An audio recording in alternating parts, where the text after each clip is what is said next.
வணக்கம் மாஸ்டர் நேயர்களே. நம்ம இன்னைக்கு பார்க்க போறது லைஃப் சைக்கிள். ஸோ ஒருவரோட வாழ்க்கை அப்படிங்கிறது எந்த பாவத்துல மீண்டும் மீண்டும் சிக்குது அல்லது எந்த பாவத்துல இருந்து வெளியில வர மறுபடியும் போய் சேருது அப்படிங்கிறத பார்க்கறது லைஃப் சைக்கிள் அப்படிங்கிறது.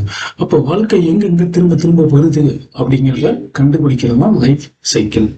ஸோ வாழ்க்கைங்கிறது நம்மளுடைய அஸ்ட்ராலஜியில் இருக்கக்கூடிய 12 ஹவுஸ்லையும் நடக்காது, ஏதோ ஒரு பாவகத்துலதான் இருக்கும். அதைத்தான் மைய பாவகம் அப்படின்னு சொல்றோம். ஸோ இந்த வாழ்க்கை சுழற்சி அப்படிங்கிறது நிகழ்வுகளாக இல்லை, தசைகளாக மாறப்போவது இல்லை, ஒரு குறிப்பான ஒரு பாவகத்துலதான் செயல்தெல்லாம் நடக்கும்.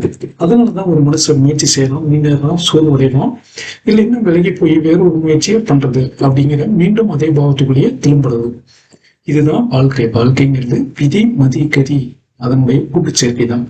ஸோ விதி அப்படிங்கிறது என்ன அப்படின்னா வாழ்க்கை நடக்க வேண்டிய பாவக கட்ட அமைப்பு, அதுதான் விதி அப்படிங்கிறது. அதுக்கு ஒரு செயல்தளம் வேணும். இந்த செயல்தளம் அப்படிங்கிறது வேணும். அந்த செயல்தளம் அப்படிங்கிறது 9ஆம் பாவகமா இருக்கலாம், அல்லது 9ஆம் பாவக அதிபதி இந்த 3, 5, 9, 10க்குள்ள எதுலையாவது இருந்துச்சுன்னா அந்த இடம் தான் செயல்தளம்.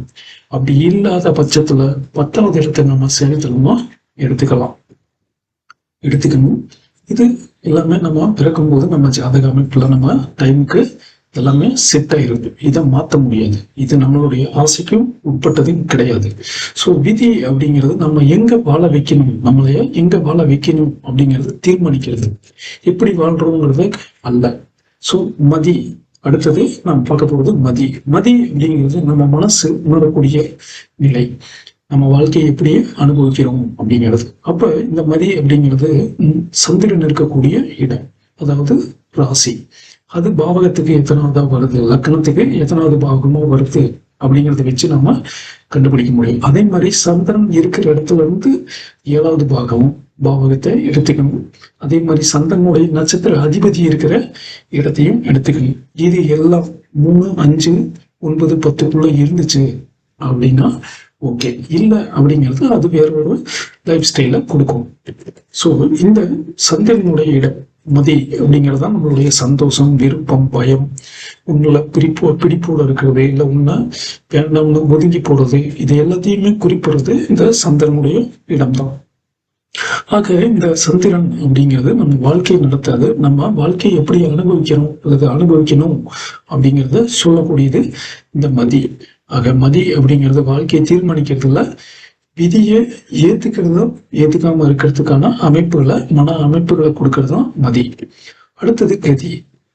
இந்த கதி அப்படிங்கிறது நம்ம இப்ப இருக்கக்கூடிய லைஃப் சைக்கிள் அப்படிங்கிறது. வாழ்க்கை மீண்டும் மீண்டும் எங்க திரும்பி வருது, எங்க தப்பிச்சு போனாலுமே மீண்டும் திரும்பி வரக்கூடிய இடம்தான் கதி. அந்த கதி அப்படிங்கிறது இந்த 3, 5, 9, 10க்குள்ளதான் ஒரு பக்கத்துல வந்து விழணும். அப்பதான் நம்ம சிரமப்படுறது நாம ஆசைப்படுறது கிடைக்கலையோ அப்படிங்கிறது. அப்ப விதி அப்படிங்கிறது ஒரு மையத்தை கொடுக்குது, ஒரு பிளாட்ஃபார்ம் கொடுக்குது. ஆனா மதி அப்படிங்கிறது வேற ஒரு பக்கம் போகணும் அப்படின்னு ஆசைப்படுது. ஆனா கதி அப்படிங்கிறது இந்த ரெண்டையுமே சமதளமா வச்சு வாழ்க்கை மீண்டும் மீண்டும் அந்த இடத்தை கொண்டு போறதுக்கான முயற்சியை பண்றது கதி அப்படிங்கிறது. இதனாலதான் சில பேர் எவ்வளவுதான் முயற்சி பண்ணாலுமே மாற்றம் வருவதில்லை. சிலருக்கு நல்ல வெற்றியாளர்களாக இருப்பாங்க, நல்ல சக்சஸ்ஃபுல்லா இருப்பாங்க, ஆனாலுமே திருப்தி இல்லாம இருப்பாங்க. சில பேர் எதுவுமே வேண்டான்ட்டு போட்டு கொஞ்ச நாள் கழிச்சு மீண்டும் திரும்பி வந்து ட்ரை பண்ணுவாங்க. இதெல்லாமே கல்லும் கிடையாது, இதுதான் வாழ்க்கை சுழற்சி என்கின்ற லைஃப் சைக்கிள். அப்ப விதியை மதியால வெல்லலாமா அப்படின்னா இது அடுத்த ஒரு பதிவுல நாம தெளிவா பேசலாம்.